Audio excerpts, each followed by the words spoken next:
Thanks for staying up later. We're pleased to have Art Garfunkel with us tonight. We're going to talk about his music past and present, some of his poetry. We'll get to all of that eventually, but let's go back to the very start. I understand that your dad had a tape recorder at a time. Recorder. A wire recorder. And what's the difference? Before there were tape recorders, there were wire recorders. If you've ever seen them, they're silver wires that go around a spool and is fed through some rising and falling capstan so that the tape will not bunch up in one spot but be evenly distributed. And for the early 50s, that was all there was, wire recorders. So it was on that wire recorder that you heard your own voice for the first time? Pretty much, yeah. I would do some recording, and I remember my dad's sentence, "Now let's play it back and hear what it sounds like." And that was, for me, the first idea of recording. And then came tape recorders, and then came the most exciting thing, sound on sound. If you were alone and you recorded, you could get another machine and play that back and harmonize to it, both together into the other machine. Mm-hmm. And when you were able to put layers like that of harmony, I was off and running. Did you like the sound of your voice the first time you heard it? You're not supposed to say yes to that, but I did. I thought I was given a lucky gift right from around age 5, and I was aware that I could sing and that it's pleasing my ears, and I always sing for my own ears. I read that you used to put them in the aisles at the synagogue, that you moved people to tears. Well, I wore a little white satin robe. I was 9 or 10, and I was the rabbi's pet, and he taught me this very lovely minor key heartbreaker, and I would close the Saturday morning service by singing this, and I'd see the tears in the aisles, but I had a lovely little robe with a lovely satin collar. Showbiz. When did you first perform with Paul Simon? Not that you were paid for, but the first time the two of you ever harmonized might have been in a basement or a street corner. Let's see. Paul was the neighbor 3 blocks away, whom I met in the 6th grade, so we were 11. And I think we were singing right in the beginning, because shortly after that came Alan Freed's rock and roll radio show, and we were all ears for that and somewhat competitive. So it must have been like 1954 that we were starting to harmonize together. Yeah, we would sing in my house, and we'd put stuff down on the tape machine. We would sing in talent shows in school. I'm like a Mississippi bullfrog. There were some interesting old blues tunes we used to do. So obviously you guys had a depth of musical knowledge that went beyond what was floating out at the average 12 or 13-year-old from the radio. You had a little bit of history. Yes, Paul's dad was a bass player, and my singing went back to age 5, and I was a Martin Block make-believe ballroom listener. So WNEW, right? Yeah. Yeah. So I'd be up Saturday mornings copying down his chart, falling in love with the very concept of the hit parade. And not that I saw myself ever doing that, but I loved records and their course and their charts. The ballads would climb slower and last longer, and I became aware of that. This is the Patti Page, Perry Como time. And that's kind of odd, because there are elements of folk rock and pure rock and roll, and then some ballad singing in what you eventually wound up doing. But I don't think people would think Patti Page or Perry Como. Because I'm older than that. I go way back. Yeah, just before rock and roll, things were a little more middle of the road, and you know, you'd have the hit by the Crew Cuts, but then Pat Boone would do the more sanitized version of it. And I knew both, and I loved the Crew Cuts, but you know, my past goes back to that early antiseptic era. Did you feel a little bit out of place? And I imagine this might have been true of Paul as well. Although you weren't technically a rock and roll act, you appealed to a rock and roll audience in the 60s and early 70s. And yet, my sense is that you weren't entirely of that mindset. Well, we were white kids, which is already unusual. We still are white kids. Already unusual for rock and roll. When we played the Hartford State Theater and we were 15 or 16 with our hit record, Hey School Girl, we were the only white act on the bill. But we were in love with rhythm and blues as Alan Freed was playing it, so any kid worth his salt was into that stuff. And thanks to, I guess, this word called rockabilly, we could fuse the two. Thanks to the Everly Brothers, you know.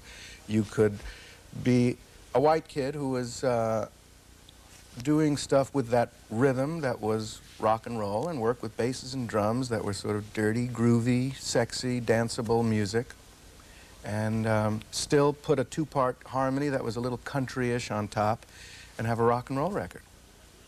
Bye Bye Love. And of course, you guys covered Bye Bye Love on the Bridge Over Troubled Water album, so the Everly Brothers are an obvious influence, and they were a twosome, so it's easy to see where that would fit. The main influence. They were the ones? For me, they were the princes.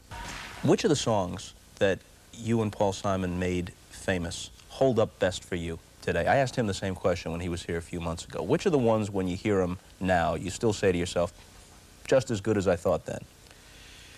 I can't say Bridge Over Troubled Water has lost anything to my ears through the years. It still has a nice line to it. All the power saved until the last verse still works for me. I don't know where I would second guess any of those elements. Maybe I'd sing the first verse just a touch louder, or I would have mixed it a little louder. I still think Scarborough Fair is the flowingest thing we ever did. I'm real pleased with how that turned out. It was like it visited us and went through us onto the record, and I see no human interference in that one. So I like that a lot. There's a whole bunch that are the opposite, you know. As time goes by, you think I would have been a little less sophomoric, a little less coy. The diction would have been a little different. I'm not sure which ones, but...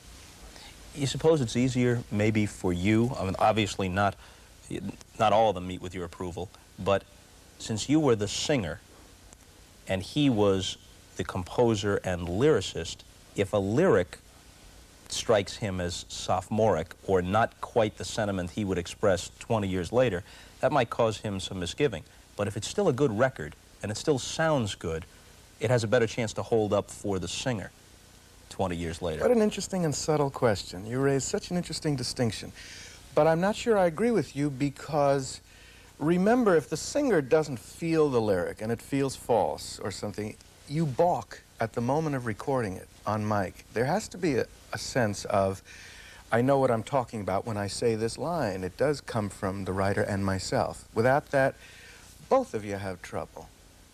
So, am I with you when I say that? Oh, yeah. But would he have to explain where he was coming from to you so that you could properly interpret what he had written? Or were you so close at your best moments of creation that you knew intuitively almost all the time? Paul and I are real close no matter what goes on the surface of life, and I think we always will be. Our makeup, temperament, and history is pretty parallel.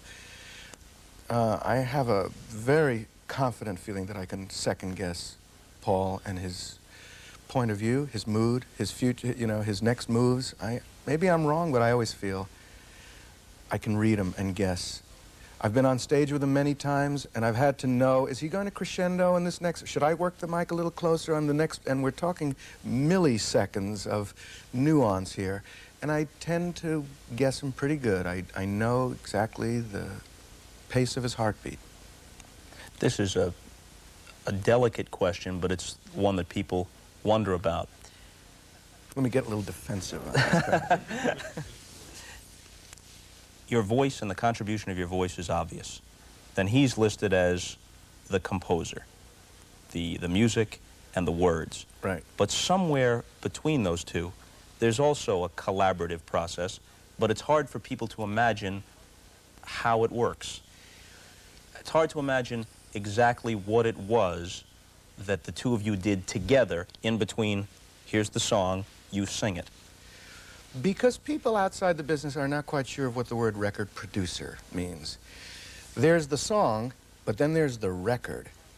A record has as its main element the song. It has performing the song and the musicians and the mix and the echo as other elements. The song is the primary one, but I always thought what we're really doing is making records, or sides, as they call them. Yeah. So Paul and I produced together. We were both in the control room sending out Paul and Artie to do vocals. And I've always looked at it that way. You know, like a puppeteer, you pull your own strings and you pull each other's strings to get the singers to do what you, the producer, which in movie terms would be the director, demand. And so I think the layman doesn't appreciate that. It's mostly from the insider's point of view about record making. And there's where we were very tight as collaborators, along with Roy Halley, our engineer, who's a wonderful sound man. And that pooling of ideas creates the records. What can you tell somebody who's never been to that place creatively about the nature of collaboration when it really works? Now, maybe this is a lame analogy, but basketball players have told me about sensing a teammate they've played with for a long time without really being able to see them. There are several bodies, but they feel which body is his and where he's going to be, and there it goes. Take two married people. A situation comes up that they could get polarized over, and they could get dogmatic, and they could dig in their difference of opinion. They both may feel, this issue is about my integrity, I must take my stand. What's even larger than the so-called my integrity is yielding for yielding's sake. If it's one of those issues that you really don't have to have your way on, and you do give, you create the real power in an ensemble. There's where the juice lies. The other one senses the givingness of the gesture, and somehow that spins the both of them way high. You quintuple the power of what's going on in that gesture. So that's what comes to my mind. The very moments you most don't want to see it the other one's way, if you go with it just for the giving's sake, you somehow spin a tremendous momentum into the process. Back now with Art Garfunkel. How troubling is it to you, if at all, that people who liked your music, loved Simon and Garfunkel, speculate without any actual knowledge beyond what they might have read in a newspaper someplace, speculate about the state of your relationship, wonder if you'll ever get back together? I would be coy if I said it's troubling, because I'm a lucky guy. I've had a fabulous run with Paul, and I've had a lot of fun without him. And so rock and roll has been very good to me. I don't really feel I have any honest feeling of it's difficult to sign autographs, or they're painting me by liking me for the wrong reasons. To some degree, more than I may realize, I'm somewhat of a showbiz kid, because I remember when Paul and I met each other, and we were a little famous in the neighborhood, and we kind of liked the idea that people would talk about us or want to hear us.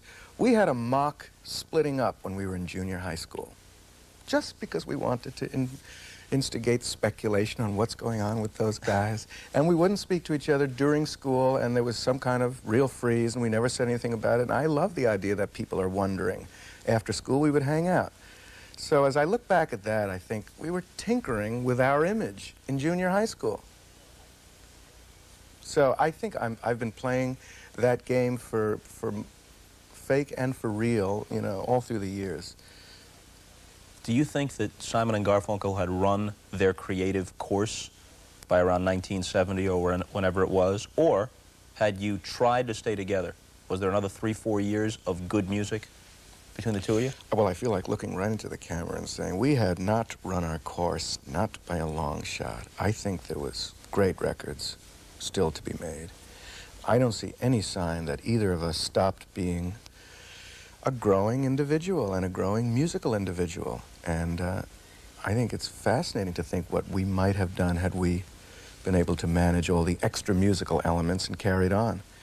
I used to think when Bridge Over Troubled Water was finished, well, we're really on top of each other too much, and the grease in the machinery ain't there, and it's creaking, and we could use a break, and I certainly would love a little rest. But after a rest, I see a wonderful next album.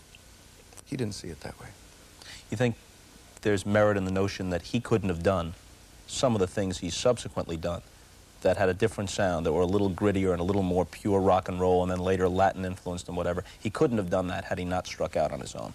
I saw him say something to that effect when you sent over. I saw Paul's show, And I saw him make a point similar to that, something about, well, I couldn't have done that with Artie. And I didn't like that. The implication was it was too creative, or it was too out in left field, and I thought, I wouldn't sell Artie Garfunkel short in terms of doing something different, out on a limb, Latin, Spanish, anything. If it's musical, I'm in for it.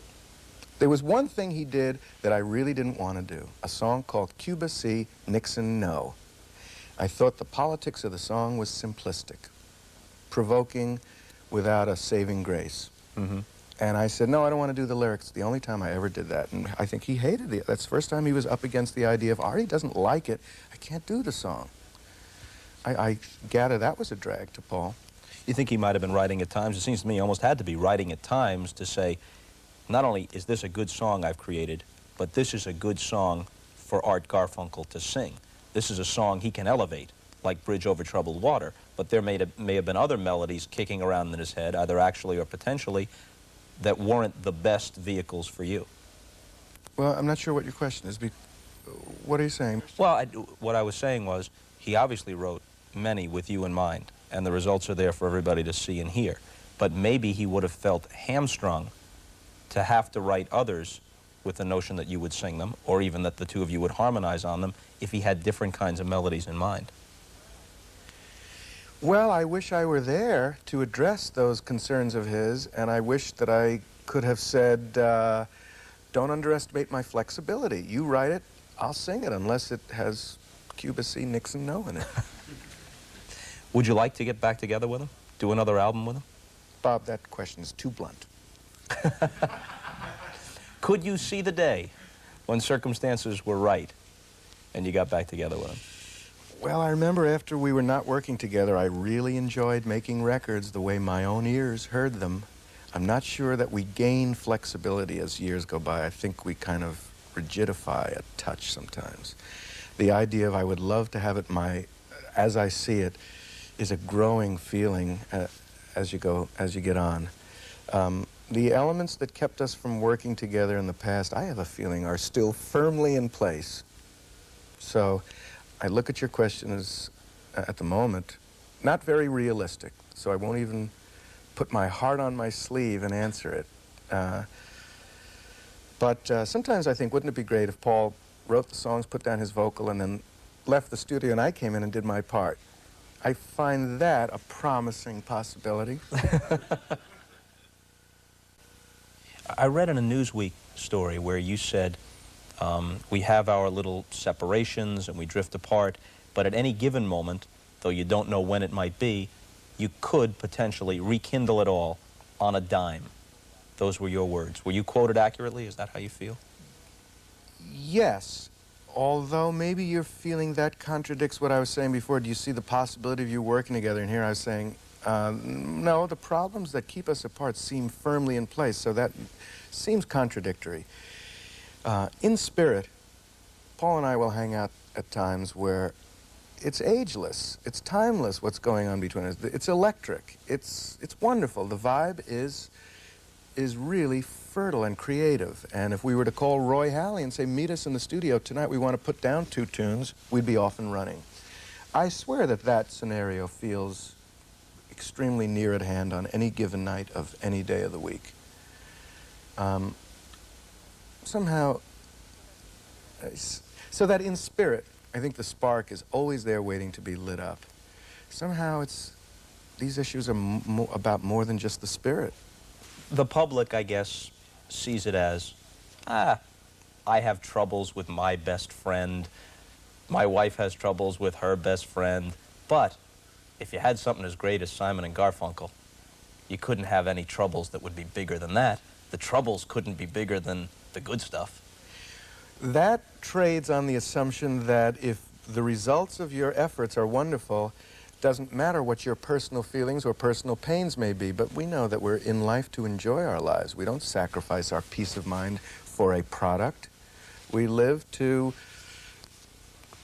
be real, keep our integrity, and to grow and to enjoy.